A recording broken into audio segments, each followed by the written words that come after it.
आज हमारे पास आए हुए हैं वसीम भाई।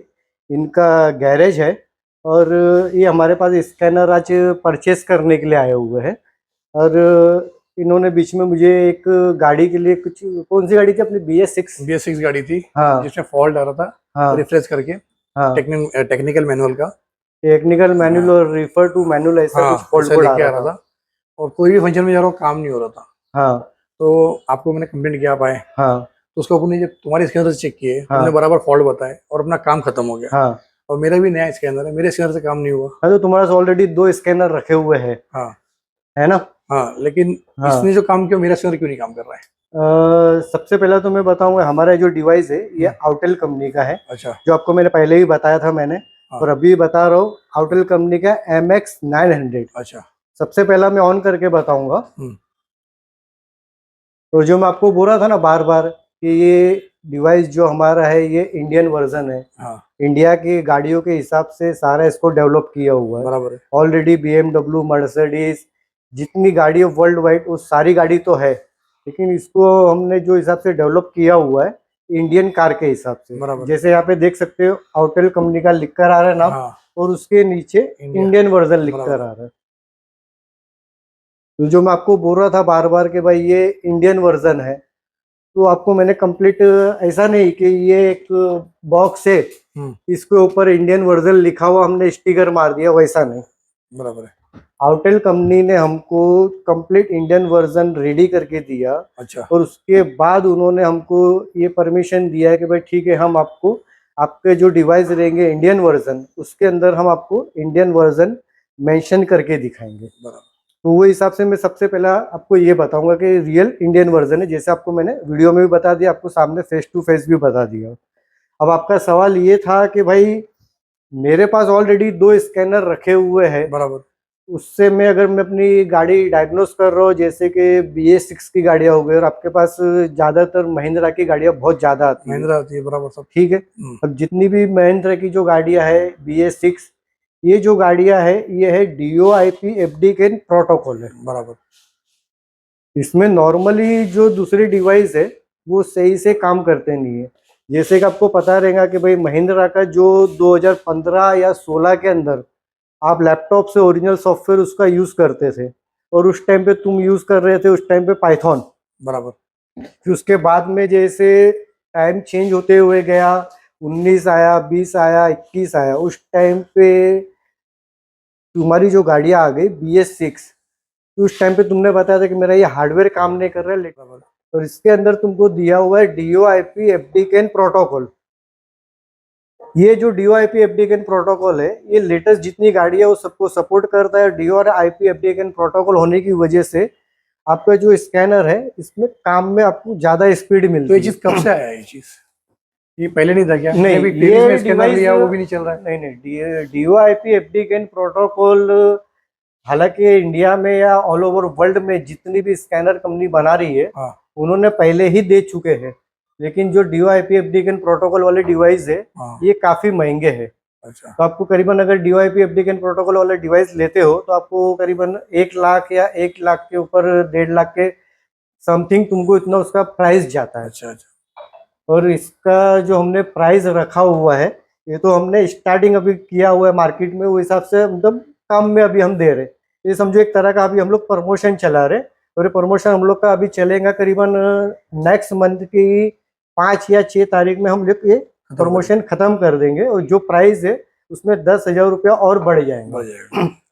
अब रही बात इसके अंदर DOIP FD प्रोटोकॉल, ऐसा नहीं कि तुम कोई भी स्कैनर खरीद लो और उसके अंदर खाली सिर्फ DOIP FD प्रोटोकॉल देख लिए और बाद में आपका काम में कहीं दिक्कत आ रही है।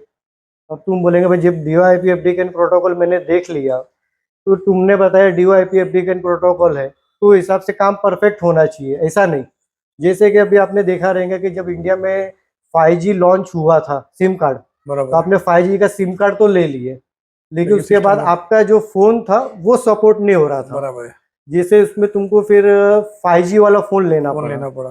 हाँ, क्योंकि वो एंड्रॉयड सिस्टम जो उसका है वो उसमें चेंज हो गया। अच्छा अच्छा। तो इसके अंदर तुम्हारा DOIP FD प्रोटोकॉल भी दिया हुआ है, और एंड्रॉयड सिस्टम 11 भी दिया हुआ है। अच्छा। एंड्रॉयड सिस्टम 11 आपके सिस्टम में है तो DOIP FD कैन प्रोटोकॉल एकदम Support परफेक्ट आपका करेगा। काम करेगा।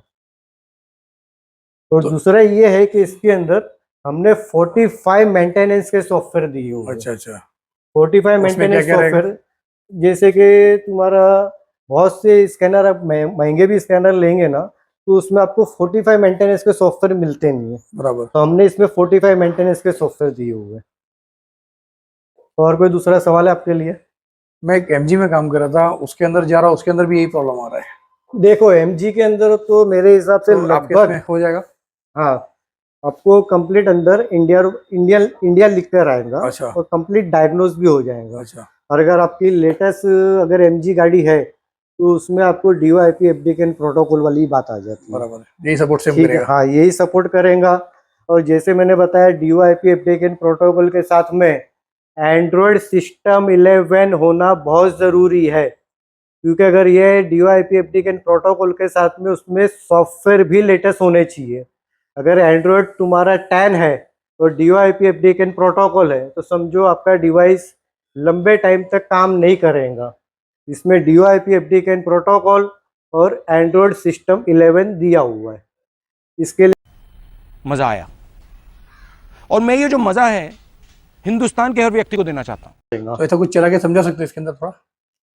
आपका तो अभी PC नया ही है, तो अभी इसको रजिस्टर करना होगा। अच्छा अच्छा। तो इसको रजिस्टर किए बगैर, ठीक है, मैं फिर भी एक बार ट्राई करता हूँ।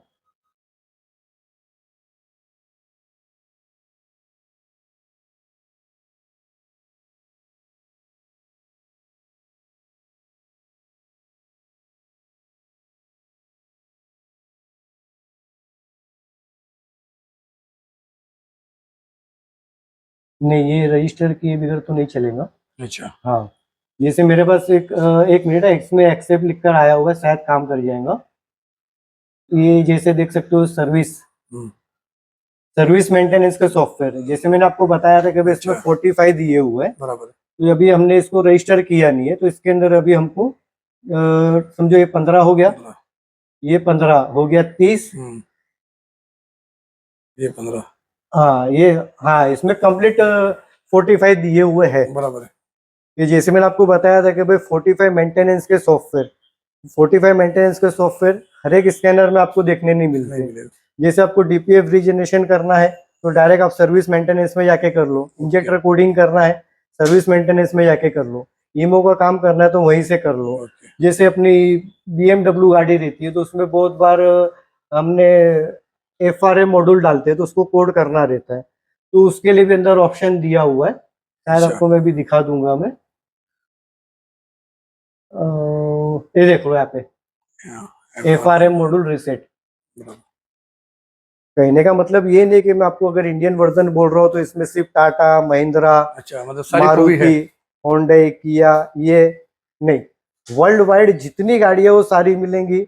और इंडियन गाड़ी के हिसाब से टाटा, महिंद्रा, मारुति, होंडा, किया, ये सारी गाड़ियां भी मिलेंगी। और अभी इसके बाद में कुछ और भी इसके अंदर सरप्राइज है अच्छा जो हम धीरे धीरे नेक्स्ट वीडियो में हमारे ओपन करेंगे। ठीक। तो जैसे कि आपको मैंने डिवाइस को काम करके भी आपको दिखाया था मैंने, बराबर। और काम देख के तो पसंद आया था डिवाइस में। हाँ, और दूसरा इसमें एक खासियत है कि भाई ये डिवाइस कितने ब्लूटूथ रुपए तक से पड़ेगा नहीं अपने चलता है, वाईफाई से नहीं चलता है, अच्छा कंप्लीट इसके ऊपर केबल दिया हुआ है। अच्छा। हाँ, जैसे कि बहुत से डिवाइस है तुम्हारा, यहाँ पे केबल लगेंगे। हाँ, यहाँ से केबल लग जाएगा। अच्छा और दूसरे जो डिवाइस है उसमें तुम्हारा समझो ना वाईफाई के ऊपर काम करता है या ब्लूटूथ के ऊपर, वायरलेस सिस्टम जिसको बोलेंगे, तो इसमें वायरलेस सिस्टम नहीं है। अच्छा। बहुत बार जैसे तुम DPF का काम करने जाते हो तो उस टाइम पे बीच में डिस्कनेक्ट हो जाता है, बराबर है। तो उसका रीजन ये है कि भाई तुम्हारा जो डिवाइस है वो वायरलेस वाला है। हाँ, ये वायरलेस वाला नहीं है, डायरेक्ट केबल के थ्रू काम करते हैं, इसके लिए आपका काम कहीं Stop कोई नहीं होगा। रुकेगा नहीं। हाँ, अच्छा। और ये आप जो अमाउंट बताया 1 लाख से 1.5 लाख, तो आपका कितना अमाउंट में? लाख से 1.5 लाख रुपए जो बताया हुआ है समझो। हाँ, तो जैसे वसीम में मैंने आपको ये बताया, ये सारी जानकारी आपको पहले थी कि DOIP किसको बोलेंगे, FD कैन प्रोटोकॉल किसको बोलेंगे। अरे जानकारी होती तो भाई मैं भी क्यों लेता, तेवी से रुक जाता था 1 साल। अभी इसका हाँ। काम ही नहीं हो रहा, मतलब ही नहीं है। अरे भाई पुराने तुम से ही काम है। एक बात बोल रहे हो, चलो ये BS6 में तुमको ये दिक्कतें आ रही है, बराबर। 2025 में BS7 आने वाली है, बाप रे तो बाप। उसमें जो नॉर्मली डिवाइस जितने भी है वो कोई भी काम नहीं करेंगे। जिसके स्कैनर में DOIP FDKN प्रोटोकॉल है हाँ, वही डिवाइस तुम्हारा BS7 के अंदर काम करेंगे। मतलब नॉर्मली अपना जो ले रहे हैं अभी फायदा है ना। हाँ, तो इसमें DOIP FDKN प्रोटोकॉल दिखा दिया। आपकी BS6 गाड़ी भी मैंने स्कैन करके दिखा 7 दी। में भी तकलीफ नहीं आएगा ना मुझे। 7 में कुछ नहीं, मेरे हिसाब से तुमको 10 साल तक स्कैनर चेंज करने की जरूरत नहीं है अभी। बहुत अच्छी बात है भाई। तो भाई ये जो जानकारी आपको हमने जो दी, तो भाई जितने भी हमारे इलेक्ट्रिशियन मैकेनिक भाई ये जो वीडियो देख रहे हैं, तो मेरी उनसे हाथ जोड़ के गुजारिश है कि भाई जितना हो सके ये वीडियो आगे शेयर करें, ताकि हमारे जितने भी इलेक्ट्रिशियन मैकेनिक भाई है उनको अगर स्कैनर खरीदना है तो ये वीडियो के जरिए उनको समझ में आ जाएंगे कि आगे हमको फ्यूचर में अभी जो नया स्कैनर खरीदना है तो उसके अंदर हमें क्या क्या जानकारी रहनी चाहिए। DOIP FDKN प्रोटोकॉल देखना ज़रूरी है। एंड्रॉयड सिस्टम जो है ये हमें देखना ज़रूरी है, ताकि आगे जाके जो आप फ्यूचर में काम करेंगे BS7 में, तो उस टाइम पे आपको काम में कोई दिक्कत नहीं आएंगी। तो मेरा कहने का एक ही मतलब है कि भाई जितना हो सके ये वीडियो आगे शेयर करो, ताकि उनको भी ये जानकारी मिले। तो यहीं पे हम हमारा वीडियो को एंड करते हैं और मिलते हैं हमारे वीडियो के नेक्स्ट पार्ट में।